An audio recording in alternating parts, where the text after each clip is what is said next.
Hi.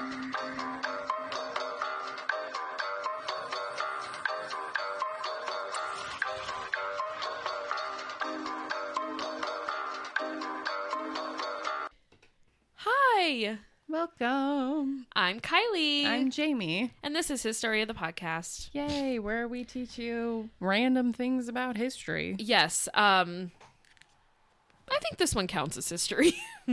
What the hell did you do this week? It's history. It's just a fun type of history. Oh, God. I'm nervous. don't worry. It's a fun one. Well, let's just jump in, shall we? Yeah. We've been recording. This is our third one of the night, so we already got our chit-chatting out. We've been doing better at chatting off the recording. Well, we're getting dinner after this anyway. Yeah, but we used to just like talk for like 45 minutes just about like Halloween decorations. And we're better now, so we're gonna just jump in. Better, quote unquote. So if you don't know, if we haven't been talking about it the last 6 months, Jamie and I are going on a Disney trip. I'm so pumped. Oh yeah, it's gonna be lit. And when you hear this, we're already back home. So I figured, why not do a little something that fits the theme? Huh. Yeah. And we already covered Disneyland, so don't worry, I'm not doing that again. Don't worry. But I thought, fairy tales. Fairy tales are fun. So I'm going to be talking about some original fairy tales. Oh, please tell me you got Rumpelstiltskin on that list. No, okay, I know. I only did 4. But they're all like Disney themed. Oh. And they're all very specific to our trip. Oh, cool. Are they like the Grimm Tales? 2 out of 4 are. Okay. 2 out of 4, I think. Yeah. So, you're going to I'm not going to tell you what they are. I'm going to tell you as I go through, but I'm not going to tell you right now the 4 that I picked, because you're going to notice a little theme, okay? Okay.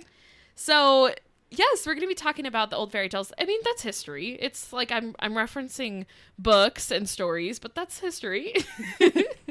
So, and these are always interesting because, like, you always hear, like, oh, yeah, those Disney princesses, like, that is not how their life was. And so it's fun to, like, talk about what they were originally. The OG stories are wild. Yeah. So, just a spoiler, I chose princesses today. But this is another one we could always do more of, Oh, hell yeah. I want to cover Mr. Rumpelstiltskin. Yeah, do that one next. But I was like, I have to do Disney princesses because we're about to go to Disneyland. And, yeah, these 4. Yeah. Okay. We're going to jump in. We're going to start off with the longest story. The Little Mermaid. Okay. I figured as much. Of course. This one was written by Hans Christian Andersen in 1836. The movie just came out. It was actually pretty good. It was. Very good. That guy who plays Eric is so cute. Yeah. Oh, those dimples. I was not expecting him to be that attractive. But I know, right? because Eric is the hottest cartoon that's ever existed.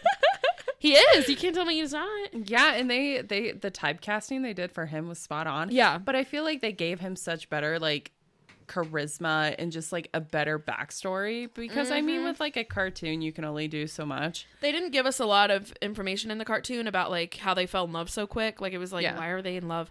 But in the movie, they did a good job at showing their relationship, like, building. Or just, like, their bond, too, of, like, being obsessive with objects. Yeah. Or a hoarder, like, I should say. collecting items. But the real story of the Little Mermaid, yeah. This one's definitely tragic. Yeah. So we're going to talk about it. All right. So, well, my sources came from the stories. So that was easy enough. But I also found a couple YouTubers that were really interesting. Their whole entire YouTube profiles they just talk about like origin stories. So it's really cool. Yeah. And so they talk about like the original fairy tales and everything. And then like, how different countries have spread the messages. And so, I mean, there is history. Mm-hmm. Okay. But those 2 channels, one was called John Solo. Oh, and he really breaks it down. Yeah. And then A Bit Frank. I really liked A Bit Frank's with like when she's talking about the Disney princesses, because she kept talking about like the movie and then like what's in the story. She kept comparing them to. Mm-hmm. And John Solo was really like informative of like talking about the basics. Yeah, the basics, and like talking about like what other countries or other places So I went back and forth between both of them. Yeah. And then, of course, the original stories. I read all of them. And let me just say, the original Little Mermaid was hella long and my eyes were starting to hurt because I was reading it off a computer screen. But I read it. So let's jump into it. We have a sea king who was a widower for years, and his mother lived around him. His mother was like the queen of queens. Loved. She was just like, everyone was like, yes. She was deserving of high praise and wore 12 oysters on her tail. And while most others of her rank only wore 6. So she was fancy. Shit. In case you didn't notice, she's a mermaid. Thought I'd clear that up. And all the young sea princesses had their own area for their own garden, so they could do whatever they want with this space. So a lot of them were making like fun designs. But the youngest princess, she wanted her garden full of red flowers. This is what we know as Ariel, but in the book she was not given a name. Yeah. She's called the youngest princess. Or the Little Mermaid. There you go. But she was known to be very strange, quiet, and thoughtful. And she loved caring for her flowers. That was like her whole life. It makes sense with the red. Yep. And then one day she came across a marble statue of a handsome boy that fell to the bottom of the sea from a shipwreck. She planted a rose-colored weeping willow that grew to a tremendous size to watch it go out of the water. And she was like, wow, what is up there? I wonder. So they did a good job at keeping that in the Disney movie with like, she wants to be a part of the world. Yeah. And see what's above the sea. She loved hearing about the world above the sea and asked her grandmother about it. And her grandmother gave her permission to rise above the sea once she turned 15 years old. All the sisters would go up. They were all older than her, of course, so they would go up one by one each time they turned 15. I was not about to sit here and write everything that they saw because it was very descriptive. They're like, could hear the things roaring over here and people were talking. And I was just like, they saw a lot of things. But then they would return to the sea and they would tell stories about everything that they saw and share from there. And they were able to go back and forth to see the world above, but they liked the underwater world better. So, the Little Mermaid finally turned 15 and went up for the first time. And as she did, she saw a boat full of sailors singing songs and noticed a handsome prince who was 16 years old. I love that they told us the age. I mean, at least they're close in age. I know, it's not one of the creepy ones. Sleeping Beauty. Yeah. I chose to stay away from the creepy ones today. Well, yeah. There were lots of fireworks, and it was just like a magical moment. She's like, wow, he's so hot. God. Until the storm kicked in. So see, we're pretty accurate so far to the movie. And the ship wrecked. So she rescued the prince and let the waves carry them to the shore. She swam all the way, dropped him off, kissed him a couple times while he was passed out, and then swam behind the rocks after a group of people came to rescue him. She's like, they can't see me. And then she was quiet for a while and took a while to finally tell her sisters about what happened. They're like, what did you see? And she's just like, can't tell. God. But she was also really sad because he didn't notice her. So she was very, very sad. God. And one of them, once she finally told, I think 2 of her sisters, one of them was like, oh my God, I know who you're talking about. I saw him too. And I know where his palace is. I can help you out, girl. And she's like, really? Yay! And so then they share details. And then she finds out from her grandmother that mermaids live 300 years and then become sea foam. And humans have shorter lifespans, but they're immortal souls. And she decides she also wants an immortal soul. So she tells her the grandmother tells her that a man has to fall in love with her and has to marry her for her to become a human. He will give her a soul. Also known as like, he has to be completely obsessed with her. The way that they described it was like, he has to be like infatuated completely 100%. Oh God. Yeah. So she leaves the palace and visits the Sea Witch, where no mermaid has ever been before. There are a bunch of dead humans down there, dead animals, and mermaid remains. Oh, God. And don't worry, guys. This is not Ursula, okay? This is just a sea witch. She's not evil. She's not nice. She's just dangerous. Oh, God. That should be someone's dating profile. I'm not evil. I'm not nice. I'm just dangerous. Oh, God. Oh, okay. So Risque. I think that's what they wrote in the book. I'm pretty sure. So the sea witch lives in a hut made of dried human bones. How is she not evil? I don't know. She's just dangerous. What? She got human bones for her apartment. I know, it was a little sketchy, not gonna lie. Giving off the wrong impression there. The sea witch says it will bring her suffering when she drinks the magic potion that she can give her. The magic potion will turn her into a human. They explain it in excruciating detail. Her tail will divide into 2 legs, like literally like crack. You can feel it's very, very painful. And every time that her feet will touch the ground, it will feel like she's walking on sharp, sharp knives forever while she has these feet. And she's like, okay, I'll do that for this guy. Honey.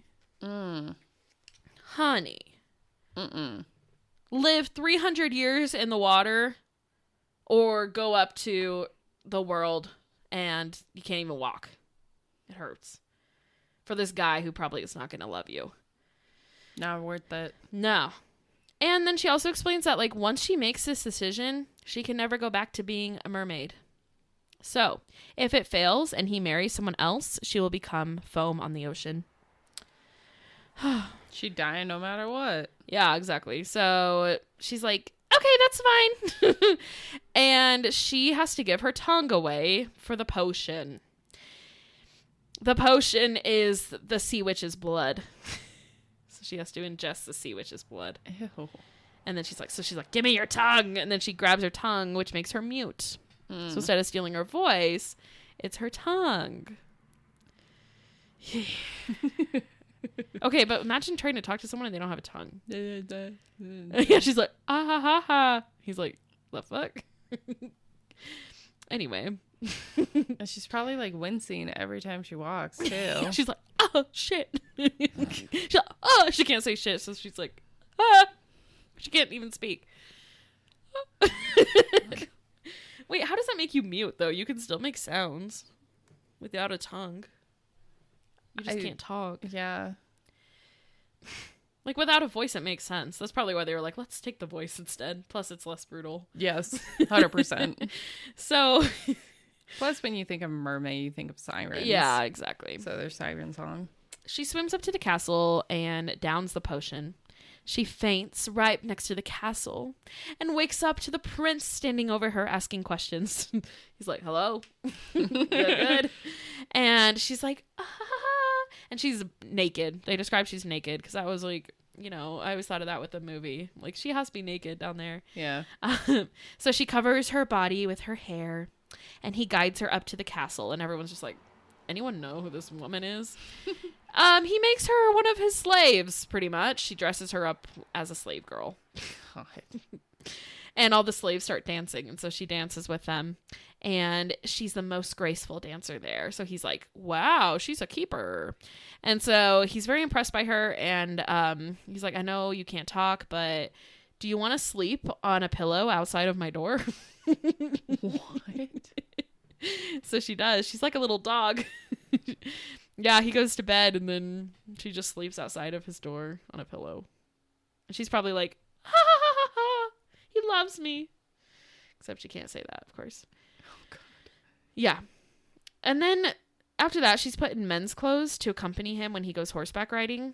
And they hunt and adventure around. She's one of the boys.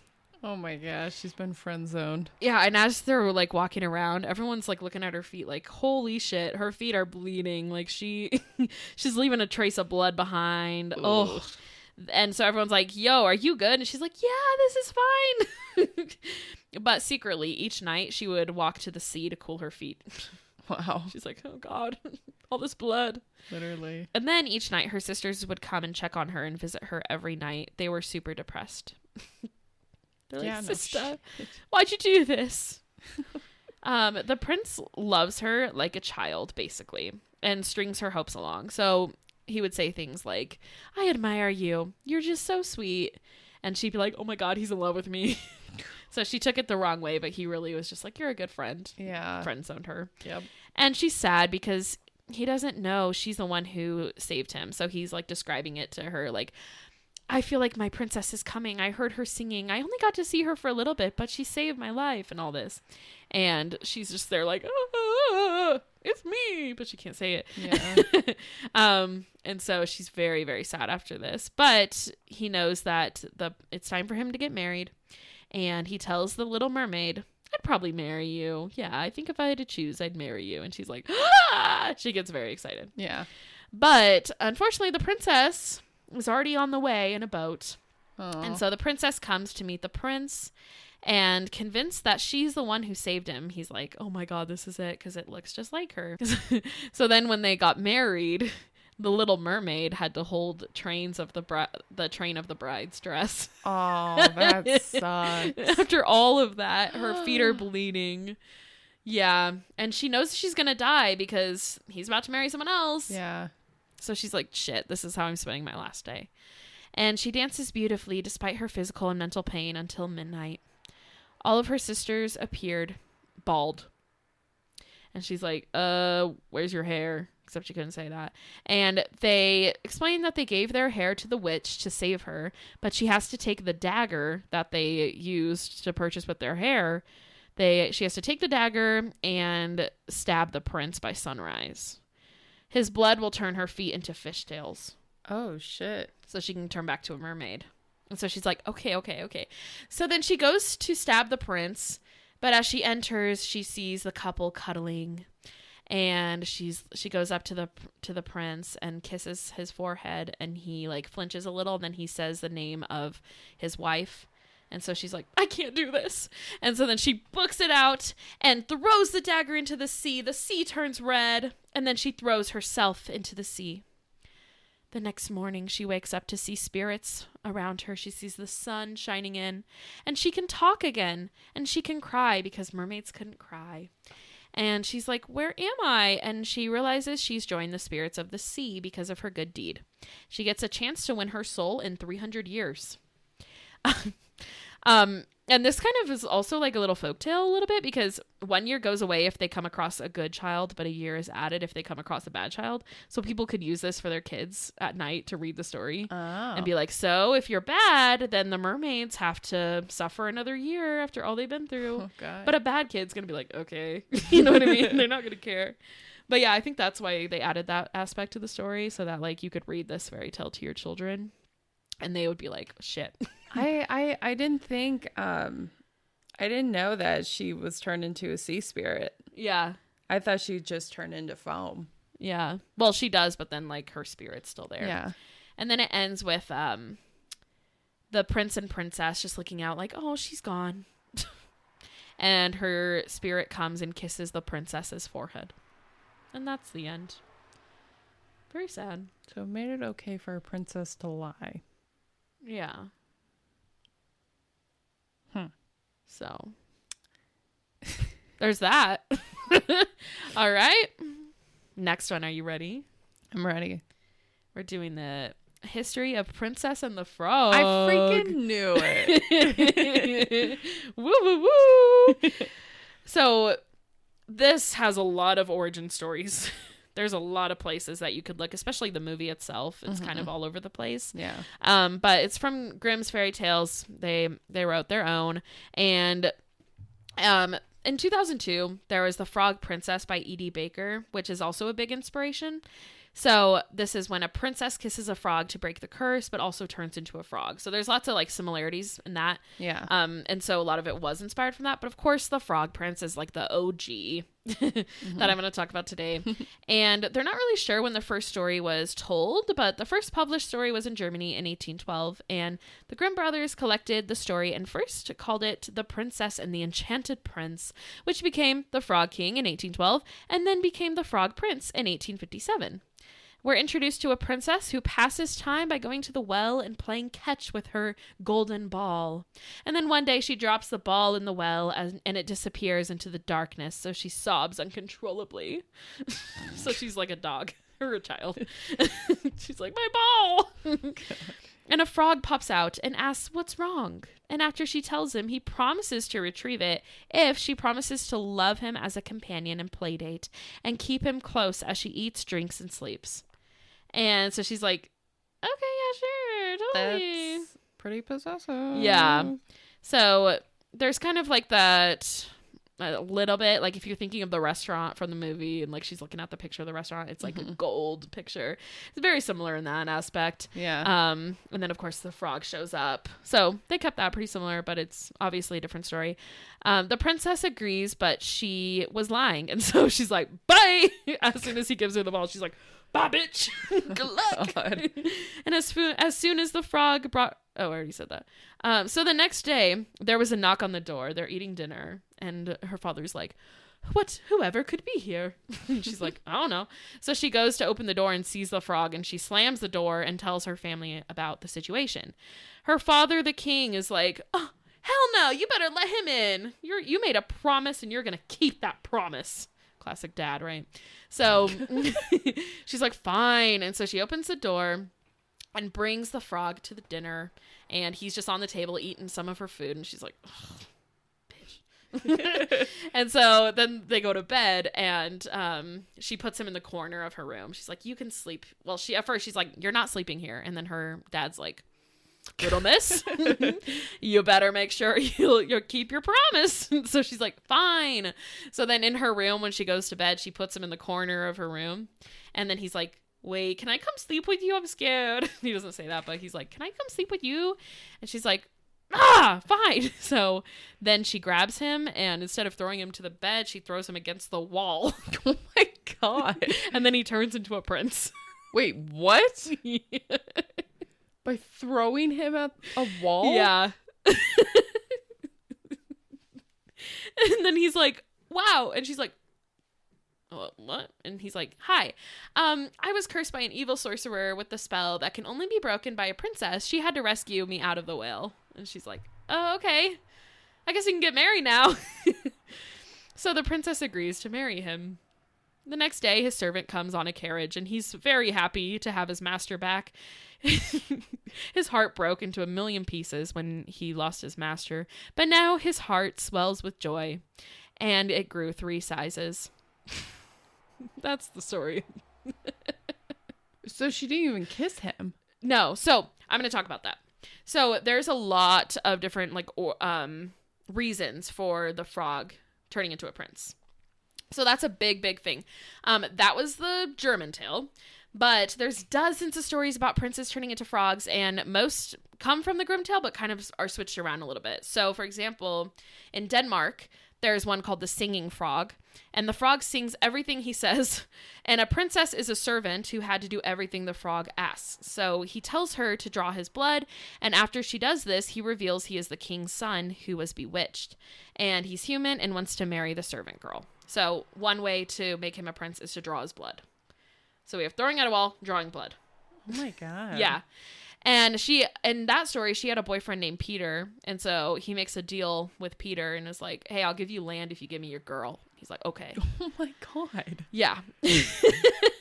Then we have the Well of the World's End, which was like Scotland and Ireland in 1890 by Joseph Jacobs. And the frog prince had to get the girl to chop off his head to turn into a prince. What? Yeah, so it's all violent. But then Penny Jack was the first one to be like, okay, yeah, we're gonna make this a little nicer. So they wrote a short story in 1888. That was Penny Jack.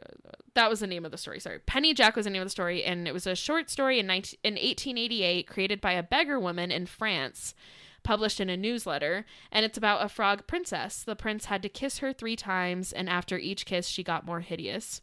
The only reason why he kept kissing her was because she kept giving him gold as a thank you. What the fuck? So that's the history on all that. Yeah. There's also a lot of like symbolism with a lot of the other characters and whatnot, so you could go into it in more depth. But that's like the basic story where it comes from. There's a bunch of different versions of it. Oh my God. Kissing is probably least violent. I like the movie the best. Can you imagine if Tiana just throws him against the wall? I mean, technically she does by smacking him with the book. Oh, true. It's still less violent. So the moral of the story is honor your promises, but also She didn't do that at all. No, her dad forced her. Yeah, and then she ended up winning. So it's kind of like, okay. Anyway, there's that. Next one I'm doing, Rapunzel. Love that. You picking up on the theme? Yep. Yeah. This was written, the original story was written in 1812 by the Grimm brothers, Jacob and Wilhelm. There's different versions of this one too, but we're going to focus on the Grimm fairy tale. Rapunzel is born after a couple tries for years to have a kid. They are living next to an enchantress garden. Before she was born, the mom is looking in the garden and sees a pretty flower and begs her husband for it. And he's like, okay. So then he goes to this woman's garden and picks some flowers. And then she makes a salad out of the flowers. But she still wants more. She's like, go get more flowers. I love these. So he goes back to the garden. And this time it does not end well because Gothel, the enchantress, catches him and offers a deal. She will give him the flower if they give her the child. And he's like, okay, sounds good. He never tells his wife. Bitch. Isn't that fucked up? They've been trying so hard to have a kid. And then the second she's pregnant, he's like, I'm going to give you a flower instead. Yeah. Idiot. So once the baby's born, it is the enchantress's, and she names her after the flower that they stole, which was a Rapunculus, I think is how you pronounced it. And so she named her Rapunzel. Gothel raises her normally until she turns 12 years old. Then she locks Rapunzel away in a tower with no stairs or ladder, as we know. Why? She felt like it. She wants to protect her from the world. Mother knows best. Why? And she's 12, so she's like, okay. And Rapunzel trusts her, but after a couple years, she's starting to be like, am I ever gonna get out there? Or and then she's just singing, and a young prince walks by and hears her singing, and he's like, wow, beautiful. This guy is wild, so he's instantly entranced, and he's like, need it, love it, want it. And gotta have it. And he visits every single day and falls more and more in love with her voice. Possessive much? Yeah, exactly. It gets creepy. So obsessed with me. So one day he sees Mother Gothel ask Rapunzel to let down her hair, so he tries it later at night. Okay, let's break this down. Gothel only comes during the day, and she sounds like a woman, right? So when a mysterious man says, Rapunzel, let down your hair, you're not going to ask questions. It's nighttime, and it's a man's voice, and she's like, okay. Well, she's probably, 15? Yeah, and also look out the window. So she lets him up and is terrified of him when he comes up. She's like, fuck, who are you? Okay. So she's like, she's shaking. And of course we see Entangled. She hits him with the frying pan and, ties him up. But she was just standing there like, oh my God, who are you? And so he's like, hello, I'm in love with you. I've always loved you. I hear you sing every day. Okay. So creepy. So he's like, I'm in love with you. Will you marry me? And she's like, she's 13 or 14 at this time. So she's terrified, but she agrees. Why? Because she's like, well, you're handsome, and I think you'll love me better than my mom does. So they hold hands, and he's like, how are we going to get out? And she's like, I don't know. I'm scared. I don't know how to get out of here. So, of course he can get out, but she's like, how am I supposed to get out of this castle? So she asks the king's son to bring her a piece of silk every time he visits her. She's going to weave a ladder. Or you could just ask for a rope. I mean, they could turn her hair into a rope. Yeah. But they want to do it the hard way. I guess. I mean, you gotta have some plot. Exactly. So they keep up their secret relationship until one day she tells Gothel that she's way heavier than the man she brings up. And Gothel's like, excuse me? And so then Gothel feels manipulated because all she's been doing is trying to keep her daughter safe. So she cuts off her hair and drops her off in a desert. She has to live in misery. This is good to know because Into the Woods is like my favorite musical. I love Into the Woods. Yeah. It's very spot on. Yeah. And so, I always wondered, like, is that what happens in that original? And it is. So that's good.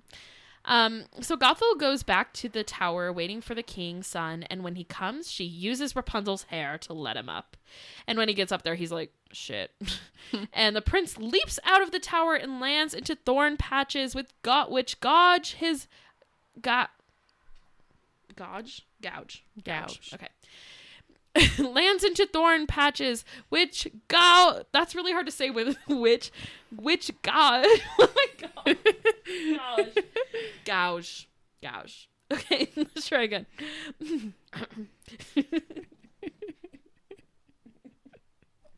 Your editing self's gonna hate this. Oh my god, I know. Okay. The prince leaps out of the tower and lands into thorn patches, which Why can't I say the word in the sentence? Gouge out. Did I say it right? Gouge. Wow, I cannot say this word apparently. Which gouge out his eyes, leaving him blind. Okay, that's all I'm trying to say.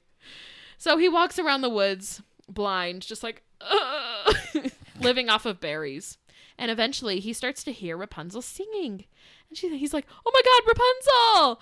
And she's like, oh, he found me. And yeah, she's happy about it though. But she has 2 children, a boy and a girl. This guy got her pregnant. She was dropped off in a desert and gave birth to children in the desert. Holy shit, she's like 13. Yep. Who knows how old he is, by the way? Old. Yeah. 100%. When she sees him, she cries tears of joy, which cures his sight, and they move back to his kingdom like nothing ever happened. The end. No. She gets no closure with her real parents. Yeah. Not like what we see in the movie. No. Well, it's kind of interesting how they did the movie because it's like family of 4 because she goes back with the parents, whereas like in the fairy tale, it's the kids. Yeah. Yeah, there's that. Okay, one more for us tonight. I got stuffed up for no reason. Okay. Beauty and the Beast. I knew it. So you picked up. Yep. What I'm putting down. Yeah. We'll talk about it after. I love this movie so much. But the story is so weird. And their relationship is so toxic. But the original Beast is amazing. He's a great guy. So the original story was written by Charles Perrault in around 1697 and La Belle and la Bête, or, you know, La Belle. The Beauty and the Beast, if we want to translate that. But then 1740, there was another version written by Gabrielle Susan de Villeneuve. And then 16 years later, there was another author named Beaumont who published it in 1756. So they just kept making new versions of it. And then in 1889, Andrew Lang wrote it, which is like the popular version we see today. So it's kind of like a long game of, what's it called? What's that game you play where you, telephone. It's like a long game of telephone because like one person had the story and then the next person added something, took it away. Okay. Yeah, so there's been changes throughout, but there's also been operas and plays about it. And we're going to focus on the original story by Perrault with aspects that were added by some other authors, but mostly focused on that one. Villanueva, in her story, the heroine is the most beautiful child out of 12 children. Yeah. Damn. She's the youngest and most humble. Of course, that is Beauty. But in Perrault and Beaumont stories, there's only 6 children. And then if you remember in Beauty and the Beast, Gaston says he wants 6 children. So it's kind of a nod to that. Ah. Yeah. Their father insists that they read a lot. And so there's her love of reading. Everyone calls the young girl Beauty because of how beautiful she is, aka Belle, Beauty in French. And her father used to have a lot of money, but he lost it at sea. So now the family lives in a small house in the country. In this tiny house with a bunch of kids. Damn. So they go into detail all about like the chores the kids had to do to keep the place running. Her sisters are bitches. They hate her because they're jealous of her. Wow. And Beauty's just like, oh my God, I love this place. This is so cool. And just makes the best out of it. And she always sings while she works. The father goes on a business trip and asks what all the daughters would like. And all the sisters were like, give me expensive jewelry. I want some dresses. Like, give me something good. Bougie dad, come on. And Beauty's like, I just want you to return safely, father. And they're like, oh my God. But then he's like, no, please, what would you like, Belle? And she's like, okay, can you find me the most beautiful rose? Do you like my voice for her? And so he's like, yes, I will find you a beautiful rose. So the business trip does not work out well, and it takes him a while for the father to return home. As he's walking home, oh, by the way, there's in some versions he's lost at sea, but most of the time he's in the woods. I'm like, why would you be in the ocean? But okay. He seeks refuge in a castle, and there's a fire and a meal for him. Seems as though an invisible owner prepared it. So he's like, I don't know whose place this is, but I'm just going to eat the food. Wow. Yeah. The next morning he wakes up and goes to find a rose. He sees a beautiful rose garden and he picks the most beautiful rose he can find. But as he plucks it, the owner of the castle, a giant beast, confronts him for stealing his prized possession after he gave him good hospitality. He's like, I made you a meal, I gave you a fire, and you steal my favorite rose. He's like, oh, sorry, bro. Out of all these bushes. Yeah, you could have chosen that one. So then he explains the rose is a gift for his daughter. And so the beast says he won't imprison him if he gives him one of his daughters instead to imprison. But he has to be honest about what the situation is. There's no sugarcoating and they must consent. So he's kind of kind to be like, make sure they know what they're getting themselves into. Yet he's still forcing. Exactly. Yeah. It's like okay. Also, as the father, you would think you'd just be like, all right, I'll stay. Like, I'm not going to do that to my daughters. But he's like, all right, yeah, let me go ask him. I mean, when you have 12 kids. Yeah, true. You want to get rid of one of them. Plus his little Be bitches. like, I got to marry her off. The little daughter bitch. Yeah.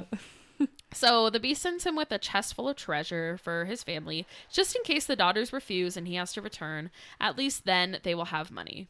That's really nice. He's like, don't worry. Like, if you have to come back, I'll make sure that they can afford the bills. Why would this guy come back if he just could leave? I know. That's the thing. He doesn't have to come back. He's not, like, going to eat him. So the father returns home and explains the situation to his daughters, and Beauty volunteers as tribute. She's like, I'll do it, Dad, and agrees to the beast's terms. Her brothers are like, we're going to kill him. Kill the beast. Oh, God. And before she leaves, her father tells her about the treasures. But she's like, no, Dad, keep it a secret. Do not tell them because they're going to want some fancy jewelry. And you should keep it so that you can afford some arranged marriages for them so that they can have a more comfortable future because these girls need help. And so he's like, you're right. Okay. So you're right. Yeah. The sisters are so hard-hearted. They do not give a fuck about Belle. They literally had to rub onions on their eyes to fake sadness for her leaving. Oh my God. And the beast welcomes her with fireworks in the shape of her initials. He's very excited. Yeah. My God. Her first night in the castle, she has a dream about a woman who tells her she will be rewarded for her sacrifice. The next few months, she explores every little part of the castle, and she's able to go everywhere in the castle and is treated well. So there's no parts that are like not available for her. So he's nice. See, sort of. You cannot go to the West Wing. Yeah, exactly. Bitch. So she wishes to see her father and then sees him in a magic mirror. It just appears.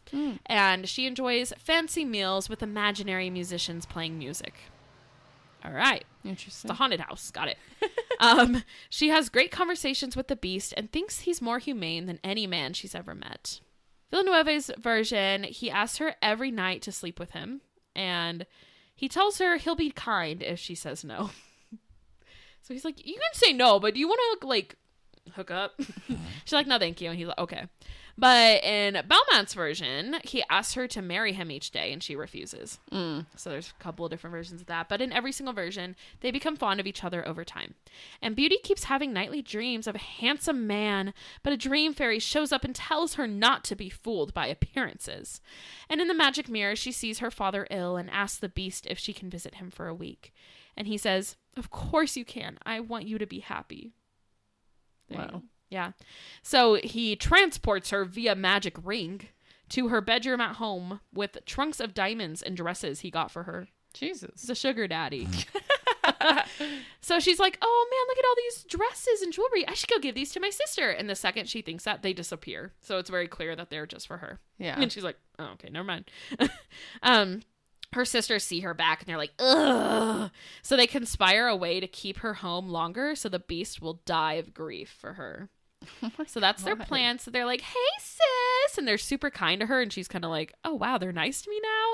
So she ends up staying for 10 days. In some versions, it's like an extra week, whatever. In Villanueva's version, her sisters are about to get married, but then the suitors see Beauty and only have eyes for her. So the sisters are like, "Rrr." Beauty dreams of the beast dying on the ground of the castle one night, and her heart aches. She now realizes that she loves him, so she sets out her ring, falls asleep, and wakes up in the castle dressed to impress him. She waits for him until 9 p.m. because that's when he usually shows up, but he never does that night. And she's like, oh no! So she goes around the castle yelling for him and finds him in the rose garden and throws water at him to bring him back, and it works. He's just like asleep. He's not actually dead. Oh. He's just dying, but she's like, splash! And he's like, hello. Hello. He says he was trying to die of hunger since she broke her promise, but he says now he'll die happy since he got to see her one last time. Beauty replies saying she wants him to live to be her husband, and then all of a sudden there's fireworks, and then the castle lights up and a whole party starts, and then he turns into a prince and the beast disappears. This is the prince she kept dreaming about. Predictable. He reveals a wicked fairy. Wicked fairy. Sorry. A wicked fairy. Okay. He reveals a wicked fairy transformed him into a beast. Why is that so funny? A wicked fairy? Until he found someone to marry him. Now, he could not mention the curse, and he had to use only his good heart to get the maiden to fall for him, which is what he did. Sort of, because he also imprisoned her, but I mean, yeah, okay.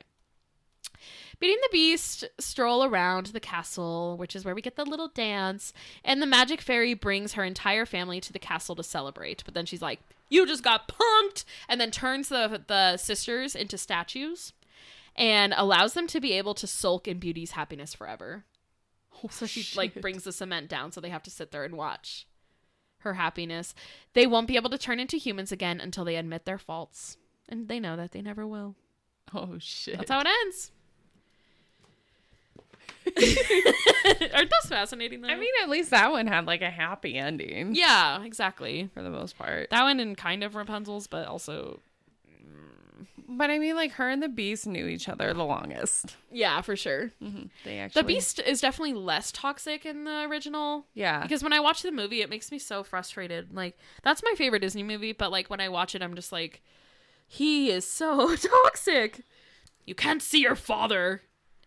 Abusive Relationship 101. Go watch that movie. I mean, he's also very angry and very... Yeah, he's been through a lot. Spoiled, and just... He was used to, like, his life of being